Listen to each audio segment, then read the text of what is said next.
ETF index mutual funds నేర్చుకుని stock మార్కెట్లో రాణించాలనుకుంటున్నారా? వెంటనే ఈ నెంబర్కి కాల్ చేయండి.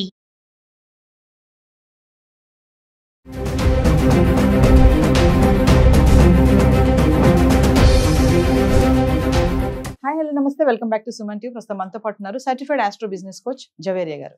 నమస్తే మ్యామ్. నమస్తే నవీన గారు. Madam, Reserve Bank of India ఒక కొత్త నోటీస్ అయితే తీసుకొచ్చింది. ఈఎంఐ కట్టే వాళ్ళకి గుడ్ న్యూస్ అంట. అంటే గుడ్ న్యూస్ అనగానే అంటే మేము కట్టాల్సిన అవసరం లేదా ఈఎంఐ అనుకోలేరు తొందరపడి. అలా కాదు, కాకపోతే ఇప్పుడు ఈఎంఐ అనేది మేడం మనం ఏదైనా వస్తువు కొన్నా, ఒక బైక్ కొన్నాం అనుకోండి, సపోజ్ ఇచ్చేటప్పుడు చాలా బాగా చెప్తారు, ఆ లోన్ తీసుకోండి, ఈ లోన్ తీసుకోండి, ఇలా పెట్టుకోండి, అలా పెట్టుకోండి అని చెప్పి. అంటే మనం కొనే వరకు మనల్ని విసిగిస్తారు, ఖచ్చితంగా మనతో కొనిపించేస్తారు ఈఎంఐ పెట్టించి. తర్వాత స్టార్ట్ అవుతుంది ఇక నెలవారీ కట్టే ఈఎంఐస్. అప్పుడు కొంతమంది ఏంటంటే ఫైనాన్షియల్ ప్రాబ్లమ్స్ వల్ల కట్టలేకుండా ఉంటారు. అప్పుడు వీళ్ళు ఏం చేస్తారంటే ఇంటికి వచ్చి, ఎవరైతే రికవరీ ఏజెంట్స్ అంటారు కదా, వాళ్ళ ఇంటికి వచ్చి గొడవలు చేయడము, చేసిన తర్వాత వాళ్ళ వస్తువుని బండిని తీసుకెళ్ళిపోవడం, ఇలాంటివి జరుగుతూ ఉంటాయి.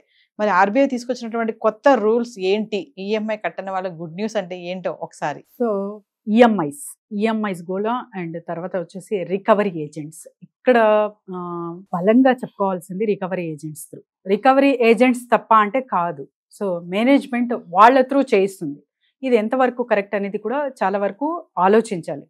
హెచ్ఆర్సీ కానివ్వండి, తర్వాత వచ్చేసి హ్యూమన్ రైట్స్ కమిషన్ కానివ్వండి, హ్యూమన్ రైట్స్ పరంగా, హ్యుమానిటీ పరంగా చూసుకుంటే కూడా మనకు అసలు ఆ సంఘటనలు అంటే ఎటువంటి సంఘటనలు అంటే ఇంటి దగ్గరకు వచ్చి అల్లరి చేయడం ఫస్ట్ ఆఫ్ ఆల్, తర్వాత వచ్చేసి వాళ్ళకు నోటుకు వచ్చిన భాష మాట్లాడడం అండ్ ఫోన్ కాల్స్. అంటే ఆ కాల్ వస్తుంది అంటే భయపడి చావాలి. ఇంకా కొంచెం పరువు మర్యాద ఇంకా ఉంది అంటే అయిపోయాయి, ఇంకా అక్కడికే ఖతం అయిపోతుంది అనమాట మనిషి మెంటలీ.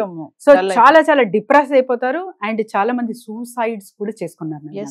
సో ఇలాంటి సంఘటనలు ఎందుకు జరుగుతాయంటే ఫస్ట్ ఈఎంఐ మీరు చెప్పినట్టు తీసుకోండి, ఆఫర్స్ ఈ ఆఫర్స్ చాలా మంచి బెనిఫిట్స్ ఇవన్నీ చూపిస్తారు. సో ఫ్యూచర్ కానివ్వండి, వాళ్ళ ప్రోడక్ట్కి అంటే for example cars or vehicles ఏదైనా కావచ్చు, బాగుంటుంది అది చెప్తారు. అండ్ 1 month ఏదైనా డిలే అయ్యిందా లేకపోతే జరిగిందా అంటే అప్పుడు రియాలిటీ అనేది బయటకు వస్తుంది అనమాట.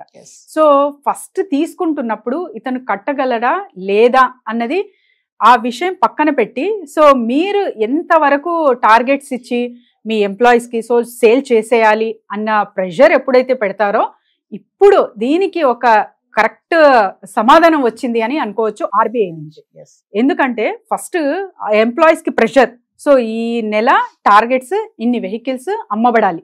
సో వాళ్ళు ఏం చేస్తారు, పాపం టార్గెట్స్ ఇచ్చారు కదా, ఇంకా ప్రెషర్లో ఎలాగో అలాగో సేల్ చేసేయాలి అని చెప్పి ఈ ఈఎంఐ ఆ ఈఎంఐ సో అది ఇది అని చెప్పి ఒప్పించి జనాలకి మరి వెంటపడి కొనేలా చేసేస్తారు.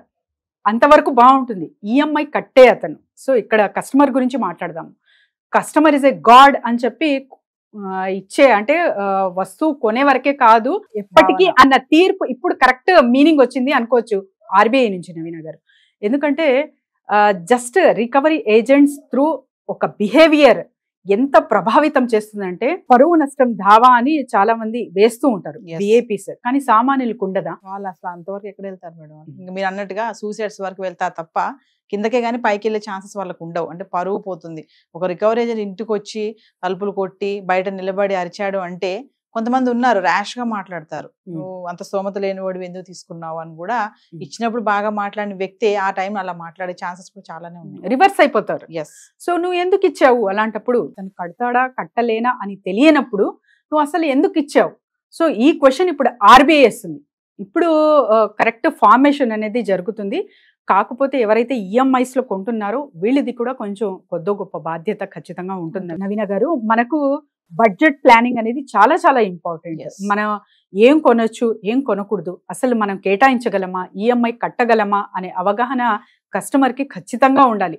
సో సేల్స్ అంటేనే వాళ్ళ పనే అది. సో వాళ్ళు టార్గెట్స్ ఇచ్చారో వాళ్ళకు లేకపోతే ప్రెషర్ పెట్టారో వాళ్ళ వస్తువు అమ్మితేనే వాళ్లకు బ్రతుకు తీరు నడుస్తుందో అది సెకండరీ. కానీ నువ్వు ఎంత మాత్రం కట్టగలవు, నువ్వు తీర్చగలవా లేదా, ఎన్ని మంత్స్ తీసుకున్నావు, ఆ మంత్స్కి సరిపడే డబ్బు నీ దగ్గర ఉందా లేదా, ఇవన్నీ క్యాలిక్యులేషన్స్ తీసుకొని ఈఎంఐ జోలికి వెళ్ళాలి. కానీ ముందే ఏదో కార్ బాగుంది నచ్చింది, లేకపోతే ఇల్లు బాగుంది, ఏదో ఒక ఐటమ్ నచ్చిందని సో ఈఎంఐకి చాలా వరకు అట్రాక్ట్ అవ్వి వెళ్ళిపోతూ ఉంటారు. సో వీటికి కొంచెం ఆలోచించి డెసిషన్స్ తీసుకుంటే బాగుంటుంది. అంటే మేడం ఇప్పుడు ఫినాన్షియల్ కంపెనీసే కానీ బ్యాంకింగ్ లోన్స్ ఇచ్చే వాళ్ళే కానీ ఇప్పటి నుంచి వాళ్ళ అరాచకాలన్నీ తగ్గుతాయని అనుకోవచ్చు అంటారా? డెఫినెట్లీ. అంటే బండిని జప్తు చేయడము, తీసుకువెళ్ళిపోవడం ఇట్లాంటివన్నీ. బయట జస్ట్ బండి కనిపిస్తే చాలు అక్కడికక్కడే ఇంకా తీసుకెళ్ళిపోవడం.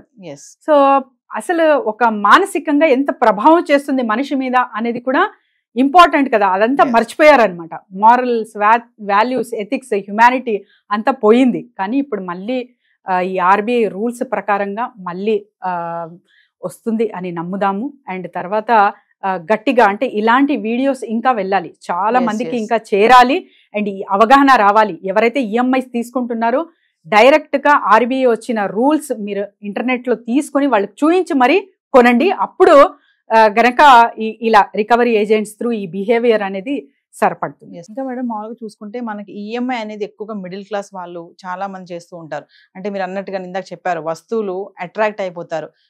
సపోజ్ ఒక షోరూమ్కి వెళ్ళాం అనుకోండి, అబ్బాయి ఇది ఈఎంఐ ఉంది కదా, ఒక్కసారి కట్టాల్సిన పని లేదు, మనం మంత్లీ కట్టుకోవచ్చు, కొంచెం కొంచెమే కదా కట్టేద్దాంలే, తీసేసుకుందాంలే అని అలా తీసేసుకొని 2-3 నెలలు బాగానే కడతారు. సడన్ గా వాళ్ళ ఉద్యోగమే పోయింది అనుకుందాం, సపోజ్ ఉద్యోగం పోదు, మరి అప్పుడు ఏంటి పరిస్థితి? సో అందుకని నవీన గారు, మీకు సరిపడ డబ్బు ఫస్ట్ ఉందా? సో లిక్విడ్ క్యాష్ అనేది 6 months వరకు మనము కంపల్సరీగా ఉంచుకోవాలి మన బ్యాంక్ బ్యాలెన్స్ లో. ఎవరైతే ప్రైవేట్ ఎంప్లాయీస్ ఉన్నారో వాళ్ళు, గవర్నమెంట్ ఎంప్లాయీస్ పరిస్థితి దట్ ఈస్ డిఫరెంట్.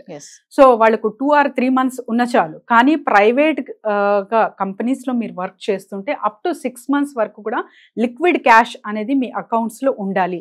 సో అలా ఉన్నప్పుడు మీకు ఒక ధైర్యం ఉంటుంది. అండ్ ఈఎంఐ ఒక 1 month డిలే అయినా నెక్స్ట్ మంత్ 2 కలిపి కట్టొచ్చు మీరు. సో అలాంటప్పుడు మీ కట్టలేను, నేను నా శాలరీ మీద డిపెండ్ అయ్యాను, శాలరీ వస్తే తర్వాత ఈఎంఐ కడతాను, నెక్స్ట్ మంత్ కూడా డౌటే అన్నప్పుడు ఈఎంఐ జోలికి అస్సలు వెళ్ళకూడదు నవీన గారు. Thank you.